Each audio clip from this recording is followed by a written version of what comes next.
Masih membicarakan sistematika filsafat di bukunya Sidi Gajalba. Putusan sebagai kerangka ketiga logika merupakan muara dari pengertian dan putusan. Pengertian ialah perkenalan budi tentang suatu yang ada.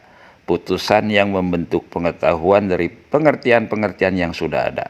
Dan penuturan membentuk pengetahuan baru dari pengetahuan-pengetahuan yang sudah ada. Dalam penuturan budi bertindak memutuskan suatu dari putusan atau putusan-putusan yang sudah ada. Putusan adalah pernyataan pengetahuan. Tindakan budi membikin putusan baru berarti ia membentuk pengetahuan baru. Jadi dari pengetahuan-pengetahuan yang sudah ada, budi menjabarkan pengetahuan baru. Tindakan budi ini biasanya disebut orang menyimpulkan. Putusan atau pengetahuan baru disebut orang kesimpulan. Dengan demikian pengetahuan baru itu diperdapat sebagai hasil budi bersama-sama semata-mata saja. Definisi penuturan. Definisi yang biasa terpakai dalam logika tentang penuturan ialah kegiatan budi sebagai jalan mencapai pengetahuan dari pengetahuan yang satu kepada yang lain dengan perantaraan pengetahuan penghubung. Jadi, budi memikirkan pengetahuan yang sudah ada untuk mendapat pengetahuan lain yang sebelumnya tidak ada. Dengan demikian, segera dapat kita tangkap betapa pentingnya penuturan itu untuk perkembangan pengetahuan. Ilmu ialah lembaga yang bertugas memperkembangkan pengetahuan, sehingga pengetahuan manusia bertambah dari angkatan demi angkatan. Ia menjadi akumulatif. Dalam tugasnya, ilmu mempergunakan tindakan budi yang disebut penuturan. Budi dalam penuturan menempuh dua jalan, induksi dan deduksi. Induksi ialah penuturan dari putusan-putusan khusus kepada putusan umum. Kalau kita pergunakan istilah tunggal dan umum di sini dapat dirumuskan dari putusan-putusan tunggal disimpulkan oleh budi putusan-putusan umum.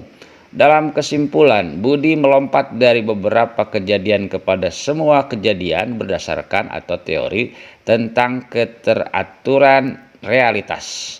Kita mengalami suatu kejadian. Kita lihat besi mengembang apabila dipanasi. Kita mendapat pengetahuan dari peristiwa itu bahwa kalau kepingan besi A dipanaskan, ia mengembang. Kita panaskan kepingan besi B, juga ia mengembang. Demikian pula keping-keping besi C, D, E, F, dan lain-lain. Dari sejumlah kejadian dari satu jenis atau putusan-putusan dari satu jenis itu, atau pengetahuan dari satu jenis, terbentuklah putusan umum atau pengetahuan yang umum. Jalan pikiran yang melompat dari peraturan-peraturan khusus kepada putusan umum itulah yang disebut induksi. Dan dalam hal ini, putusan umum itu berbunyi semua keping besi kalau dipanaskan akan mengembang. Dipendekkan, kalau besi dipanaskan ia mengembang. Seperti telah kita bicarakan, mufrad di sini menunjuk pengertian universal. Tiap barang atau kejadian mengandung arti-arti sendiri-sendiri. Karena itu budi tidak sanggup mengingat semua satu demi satu. Dalam ingatan kita hanya dapat disimpan ciri-ciri yang sama, ciri-ciri hakikat tentang barang atau kejadian itu. Dengan melakukan abstraksi terbentuklah pengertian pohon, rumah, manusia, meja, mobil, sekolah, hujan, tidur, jalan, menangis, anak, dan lain sebagainya. Masing-masing itu bersifat umum. Karena itu tidak mungkin ditunjukkan barang atau kejadiannya. Abstraksi itu kita peroleh dari barang atau kejadian khusus yang konkret. Jadi dari barang satu-satu, dari kejadian satu-satu. Setelah puluhan besi dipanaskan, ternyata mengembang. Budi kita melakukan lompatan berdasarkan dugaan akan keteraturan peristiwa-peristiwa alam bahwa semua keping besi mengembang kalau dipanaskan. Berdasarkan putusan umum, Kita coba lagi kepingan besi lain dengan dugaan bahwa ia juga akan mengembang ketika dipanaskan. Apabila ternyata benar, induksi itu memperoleh bukti kebenarannya ketika kita setelah memutuskan besi mengembang kalau dipanaskan. Melakukan lagi percobaan dengan memanaskan keping besi yang lain dengan dugaan bahwa ia tentu akan mengembang juga. Ketika itu kita telah beralih dari induksi kepada deduksi. Deduksi, kalau induksi berpikir dari soal-soal konkret ke soal abstrak, kalau deduksi kebalikannya, berpikir dari soal-soal abstrak kepada yang konkret. Dari kaidah umum kita mengambil kesimpulan khusus, atau dari putusan umum kita membentuk putusan khusus. Hal itu berlangsung dengan menerapkan kaidah atau putusan itu kepada barang atau peristiwa khusus atau konkret. Kaidah umum mendalilkan besi mengembang kalau dipanaskan. Ini adalah putusan umum bersifat abstrak, tidak teruntuk bagi keping besi yang lain, yang ini, yang itu, tidak untuk yang konkret, yang khusus. Kalau demikian, tentu arloji saya ini mengembang kalau saya panaskan, karena terbuat dari besi. Karena arloji itu terbikin dari logam, maka saya simpulkanlah arloji saya ini mengembang kalau dipanaskan. Ini adalah tindakan deduksi. Deduksi sehari-hari. Misal, deduksi sehari-hari. Dokter memeriksa penyakit pasien dari diagnosa umum penyakit tertentu yang diterapkannya kepada gejala-gejala khusus, yakni gejala khusus penyakit si pasien. Dokter itu mendeduksikan apa penyakit si pasien itu. 2. Seorang anak pergi tamasya ke kebun binatang. Dari pelajaran ilmu hewan di sekolah, ia mendeduksikan jenis dan nama masing-masing binatang yang dilihatnya. Di sekolah ia belajar ciri-ciri umum gajah, harimau, buaya, monyet, ular, dan lain sebagainya.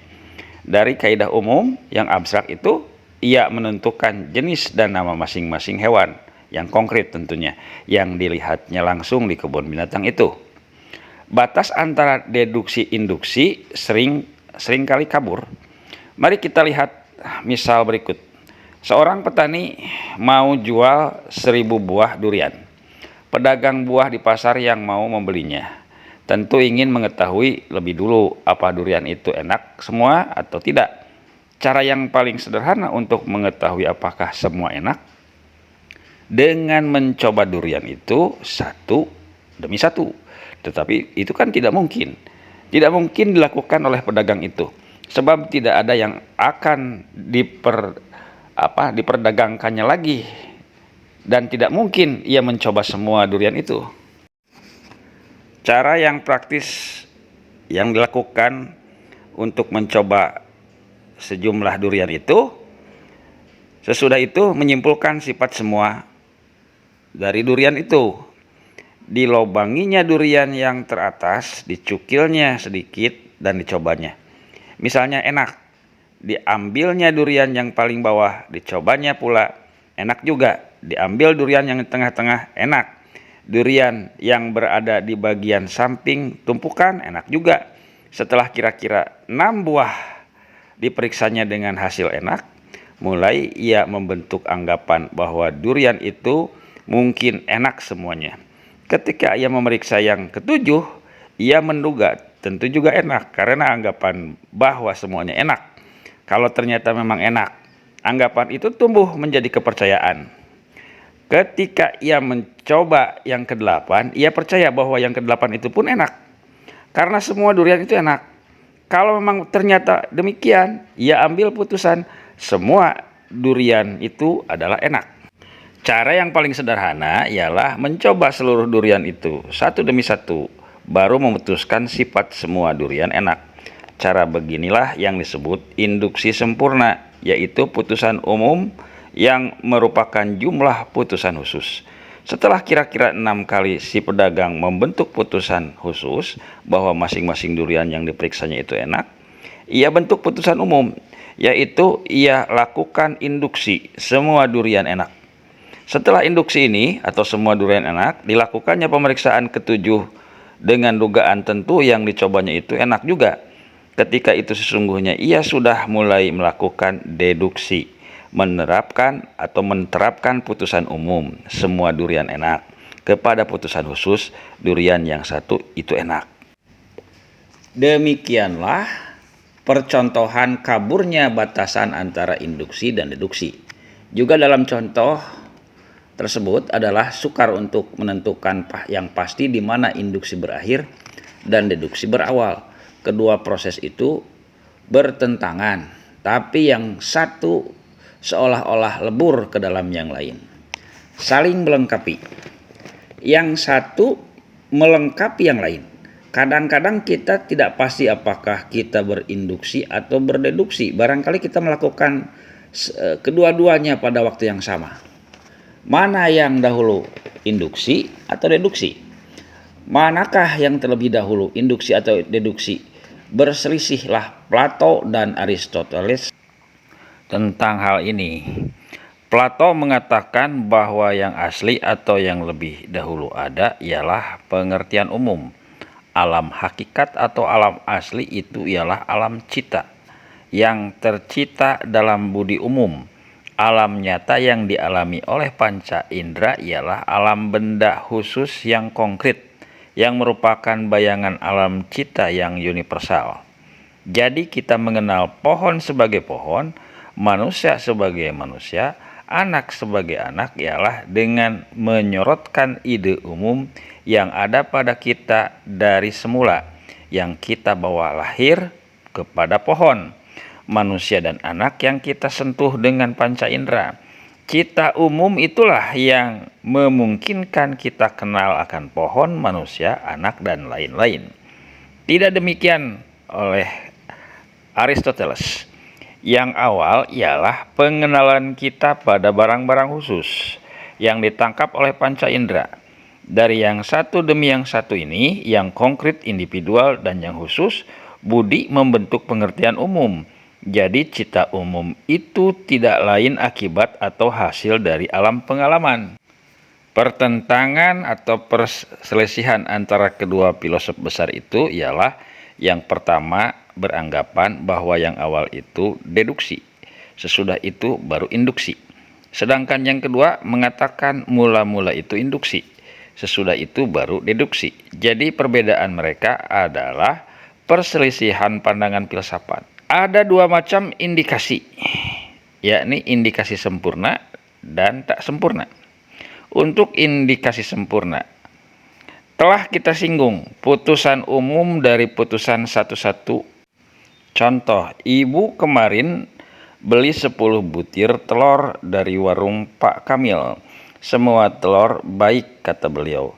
Tak ada yang busuk, karena itu habis semua. Semua telur baik merupakan induksi sempurna karena hasil putusan atau masing-masing telur. Semua rumah di desa saya beratap genting, tidak satupun yang beratap seng. Itu pun induksi sempurna. Jadi induksi sempurna berlangsung dalam memutuskan jumlah yang terbatas dalam putusan itu praktis mungkin dilakukan. Indikasi tak sempurna. Dari sejumlah putusan diambil putusan tentang semuanya. Induksi ini atau seperti telah kita katakan merupakan lompatan dari sejumlah yang khusus kepada yang umum. Cara ini merupakan metode umum ilmu dalam membentuk teori atau hukum alam. Ia terpakai dalam ilmu-ilmu alam dan ilmu-ilmu sosial. A. Dalam ilmu-ilmu alam atau ilmu-ilmu eksakta atau ilmu materialisme, yaitu ilmu yang mengenai materi. Putusan yang dibentuk dengan jalan induksi berlaku umum. Apabila sejumlah peristiwa alam tertentu berlaku tetap, ahli-ahli menginduksikannya sebagai berlaku mutlak. Jadi tak ada kecualinya. Pengambilan putusan umum tentang putusan yang sebagian ini adalah berdasarkan pengalaman manusia akan orde, keteraturan atau ketertiban sebab akibat yang berlangsung pada alam organik, tingkat benda mati, tanaman, pada bagian organik fisik hewan dan manusia. Pada tingkat dan bagian ini, hubungan dapat secara induksi sesungguhnya umum, sekalipun pengalaman ahli yang melakukan penelitian itu hanya berlaku khusus. Misal, kalau air didinginkan 0 derajat Celcius, ia akan membeku. Putusan ini diambil setelah ahli melakukan sejumlah percobaan. Ternyata dalam kondisi yang sama tiap air didinginkan 0 derajat, ia akan membeku. Diambillah putusan umum yang berlaku universal. Didinginkan 0 derajat sebab, membeku akibat. Karena sebab akibat ini berlaku serba tetap dan pasti, disebutlah ia sebagai hukum. Pengalaman-pengalaman selanjutnya membuktikan tidak ada penyimpangan dari putusan itu. Pengalaman demikian berlaku pula dengan air yang dipanaskan 100 derajat Celcius akan mendidih. Sekalipun tidak semua air yang ada di permukaan bumi dilakukan penelitian. Namun berdasarkan hubungan kausal sebab akibat tadi yang serba tetap dan pasti pada alam kimia, dengan aman ahli-ahli merumuskan hukum yang berlaku universal berdasarkan sejumlah kasus yang khusus atau individual. Demikian pula putusan umum tentang tumbuh-tumbuhan, badan hewan dan manusia. Misal, tumbuh-tumbuhan menghisap zat arang dari udara dan mengeluarkannya zat asam. Badan hewan dan manusia penghisap zat asam dari udara dan mengeluarkannya jadi zat arang. Eksperimen yang telah dilakukan terbatas pada sejumlah tumbuh-tumbuhan, sejumlah hewan dan manusia. Tetapi putusan umum itu berlaku pada semua tumbuh-tumbuhan, hewan dan manusia, bukan saja yang hidup ketika ahli-ahli mengambil putusan itu, tapi juga akan berlaku pada tumbuh-tumbuhan, hewan dan manusia yang akan lahir, bahkan disimpulkan telah berlaku pada makhluk jenis itu yang sudah mati. Makin banyak putusan khusus yang dipergunakan untuk induksi, makin kuat dasar putusan umum. Di antara hal yang penting diperhatikan dalam memperbandingkan putusan-putusan khusus itu ialah kondisi dan jenis ketika berlangsungnya putusan. Apabila kondisi dan jenis berubah, putusan khusus akan berubah pula. Apabila putusan-putusan khusus berbeda-beda, tentu tidak mungkin ditarik daripadanya putusan umum. Pada tekanan udara tertentu, air mendidih pada derajat tertentu. Pada tekanan lain, pada derajat 90 derajat misalnya, pada tekanan lain pada derajat 110, maka pada putusan umum dicantumkan kondisi tekanan udara itu. Pada tekanan udara sekian, kalau dipanaskan 100 derajat, ia mendidih. Jadi dengan induksi tak sempurna, ilmu materialisme dapat menentukan alam melalui putusan umum. Selanjutnya diterapkan dalam ilmu sosial. Dalam ilmu sosial, di mana alam rohani, alam batin, atau akal manusia berperanan, induksi ketidaksempurnaan tidak semudah seperti pada ilmu alam. Akal mempunyai kemauan dan daya pilih. Banyak faktor yang menentukan kemauan dan pilihan, antara lain pengetahuan, baik yang berasal dari pengalaman atau pengajaran, situasi dan kondisi, suasana jiwa, sejarah, naluri, cita-cita, pertimbangan, ilham, dan lain-lain. Itu semua sangat menentukan. Kalau hubungan sebab akibat dalam alam benda bersifat serba tetap dan pasti, tidak demikian dalam alam ruhani, alam naluri. Misal, air kalau didinginkan 0 derajat Celcius membeku, di mana dan bila manapun juga, seperti itu. Serba tetap dan pasti. Tetapi kalau saya dimaki oleh teman, adalah reaksi saya tidak tetap dan tidak pasti. Ketika berjumpa saya dimakinya, saya ketawa mendengarkan makiannya. Saya anggap ia berkelakar, ia bercanda. Sesudah itu saya dimakinya untuk kedua kalinya. Saya terdiam. Apa-apaan ini? Ketika saya dimakinya ketiga kalinya, saya menjadi marah. Ini sudah keterlaluan. Dan waktu diulanginya lagi memaki saya pukul dia. Kurang ajar engkau, ini penghinaan. Sudah saya sabarkan beberapa kali, tapi sekarang kesabaran saya sudah habis. Demikianlah makiannya sebagai sebab sama, tapi reaksinya saya yang menerima reaksi itu berbeda. Karena itu orang-orang hati-hati sekali dalam merumuskan putusan umum di lapangan ilmu sosial. Sukar merumuskan hukumnya. Karena itu biasanya orang sudah puas kalau dapat menentukan kaidah atau teori. Disimpulkanlah menurut pengalaman sampai sekarang. Kaidahnya ialah menurut data-data yang dihimpun. Teorinya ialah dengan demikian selalu dibukakan pintu perubahan kaidah atau teori dalam ilmu-ilmu sosial, terutama sejarah. Ilmu ini tidak merumuskan hukum sejarah, melainkan kaidah sejarah. Kritik ahli-ahli terhadap Toynbee dengan karya besarnya A Study of History ialah sejarawan besar itu mencoba merumuskan hukum sejarah. Dalam kesimpulan sejarawan, lazim kita dengar berdasarkan peristiwa-peristiwa yang disimpulkan dalam sejarah adalah kejadian X disebabkan oleh Y. Berdasarkan peristiwa-peristiwa sejarah, sejarawan menduga akan terjadinya sesuatu. Peristiwa sejarah hanya berlaku sekali.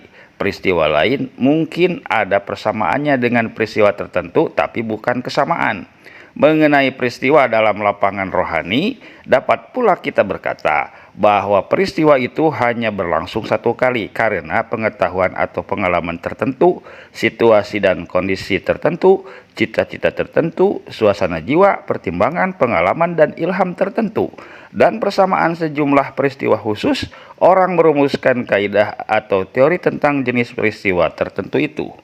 Dari uraian tadi, induksi ilmu-ilmu alam dan ilmu-ilmu sosial, mengertilah perbedaan metode antara kedua jenis ilmu itu. Islam menjelaskan induksi ilmu-ilmu alam dan sosial itu sebagai berikut. Tuhan menurunkan wahyunya baik pada alam fisik atau alam rohaniah. Ada wahyu yang ditujukannya kepada benda mati, tanaman, hewan, dan manusia. Wahyu itu mengatur gerak alam. Gerak alam membentuk peristiwa dalam hubungan sebab akibat. Tujuan wahyu itu mewujudkan salam. Alam organik sujud kepada Tuhan, mematuhi wahyunya, sehingga geraknya serba tetap dan teratur. Karena itu pasti. Gerak itu mewujudkan harmoni. Akibat yang serba tetap dan pasti itu disebutlah sunatullah, ketentuan Tuhan. Manusia datang meneliti dan merumuskan ketentuan itu yang dinamakannya hukum alam. Kepada manusia sebagai makhluk rohania, Tuhan juga menurunkan wahyu melalui utusannya yang disebut Rasulullah. Inilah yang disebut Islam atau sunatullah pula. Tujuannya juga salam. Akar kata Islam mengatur gerak, tindakan, laku perbuatan manusia. Sehingga terwujud harmoni antara manusia dalam kehidupannya. Tetapi manusia dan akalnya yang merupakan sumber kemauan dan daya pilih mungkin mematuhi, mungkin pula menolak atau melanggar atau menyimpang dari wahyu itu. Maka terjadilah ketidakharmonisan dalam kehidupan manusia. Bukan saja kehidupannya sendiri dapat menjadi kacau karena akal yang tidak mematuhi wahyu itu, tetapi juga kehidupan alam pun bisa saja tidak teratur karena ulahnya. Kacau juga. Ditebangnya pohon-pohon di lereng-lereng bukit dan gunung, terjadilah kekacauan pada alam, banjir ketika musim hujan dan kekeringan di musim kemarau. Diletuskannya bom atom sehingga kacau peredaran udara, tersebar radioaktif, merusak alam dan manusia sendiri. Sunatullah pada alam organik dapat ditemukan sendiri oleh manusia dengan kerja ilmiahnya. Karena itu ilmu wajib menuntut Islam.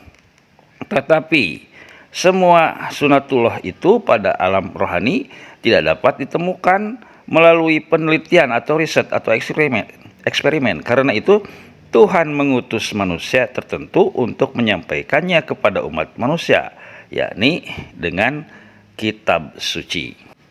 Induksi dan deduksi di dalam ilmu. Dalam penjelasan sebelumnya telah kita singgung tahap-tahap kerja ilmuwan dalam studi suatu objek, yaitu 1. Menghimpun fakta, 2. Pelukisan fakta, 3. Penjelasan fakta-fakta melalui penentuan sebab dan perumusan hukum. Tahap ketiga itu sesungguhnya adalah penyusunan teori. Tahap pertama, kedua, dan ketiga merupakan proses induksi. Dengan mempelajari fakta satu-satu, fakta-fakta khusus objek, diputuskanlah objek itu pada umumnya. Misalnya objek itu logam, dipanaskan sejumlah keping besi, kesemuanya mengembang. Dipanaskan sejumlah keping tembaga, mengembang. Dipanaskan sejumlah keping emas, mengembang.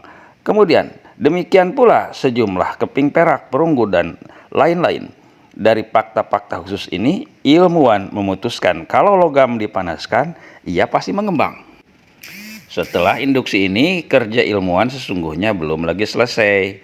Teori sebagai hasil induksi itu harus diuji. Bertolak dari teori bahwa logam apabila dipanaskan mengembang, dipanaskannya lah keping-keping logam lain. Dengan logam tentu akan mengembang. Tahap keempat inilah adalah deduksi. Apabila dugaan itu terwujud dalam ujian, baru kerja ilmuwan selesai dalam menghasilkan teori. Jadi, induksi diuji oleh deduksi. Seperti pula hitungan kurang diuji oleh hitungan tambah. Hitungan bagi diuji oleh hitungan kali. Setelah ilmuwan sampai kepada situasi kaidah, ia menerapkan kepada kasus-kasus individual fakta-fakta khusus untuk meneliti apakah kaidah itu bertahan. Ilmu menambah pengetahuannya dengan metode induksi. Setelah mendapat suatu pengetahuan, dipergunakanlah pengetahuan tersebut sebagai pangkal atau jembatan untuk mengetahui hal-hal lain yang sejenis. Setelah ilmu mengajarkan kepada kita bahwa kalau logam dipanasi, ia mengembang. Bertolak dari teori itu, tahulah kita pula bahwa cincin saya dari suasa akan mengembang kalau saya panasi. Sebab suasa itu terdiri dari campuran emas dan tembaga, jadi bersifat logam. Jelaslah bahwa induksilah yang memberikan pengetahuan baru kepada kita. Dan yang demikian itu disebut pengetahuan sintetik. Sedangkan deduksi tidak memberi pengetahuan baru. Deduksi menghasilkan pengetahuan analitik. Pengetahuan yang didapat dengan analisa atas pengetahuan induksi. Dapat juga dikatakan induksi bekerja dalam medan ilmu murni, sedangkan deduksi dalam medan ilmu terapan, yaitu lapangan yang mengaplikasikan ilmu. Mereka melakukan riset dengan eksperimen, mereka yang merumuskan pengetahuan dari pengalaman dan bacaan dalam bentuk kaidah atau dalil adalah orang-orang yang melakukan induksi. Mereka yang melakukan itu lebih mudah, yakni menerapkan ilmu yang telah ada, seperti pendidik, pengajar, dokter, insinyur, pengacara, jaksa, hakim, polisi, ahli ekonomi, ahli kimia, sosiologi, budayawan, ahli pertanian, ahli pedagang, ahli industri, buruh, pekerja kasar, pegawai, dan lain-lain. Ya, boleh dikatakan orang yang melakukan kerja profesional, orang yang melaksanakan pekerjaan praktis, mempergunakan deduksi. Di antara mereka yang bergantung pada deduksi dalam melaksanakan kerjanya adalah detektif. Kerja inilah yang paling mengandalkan deduksi. Detektif adalah pengamat yang tajam, mampu untuk memutuskan cepat dan teliti. Ia harus melihat baik dengan mata jasmani ataupun dengan mata mentalnya. Ia memperhatikan sejumlah jejak kejahatan dan menafsirkannya. Kerja detektif menuntut daya putusan dan daya penuturan yang kuat untuk dapat berhasil membongkar suatu kejahatan. Dari sejumlah kecil jejak kejahatan, ia melakukan deduksi ini dan deduksi itu. Dari deduksi ini, ia menyusun kembali peristiwa kejahatan yang telah berlangsung dilakukannya. Karena itu, makin besar daya deduksinya, makin termasyhur detektif itu. Sering kita membaca kisah detektif dari kontras spion misalnya, yang hanya dengan satu jejak kejahatan, puntung rokok misalnya, sekuntum bunga, selembar rambut, sebilah pisau, sebutir peluru, membongkar cerita seluruh kejahatan. Seorang detektif memeriksa kamar dalam mana terjadi pembunuhan. Isi kamar itu berantakan, meja terbalik, jam beker pecah. Dari jam yang rusak ini ia mendeduksikan waktu kejadian pembunuhan tersebut. Masih panjang tentang ini, to be continue.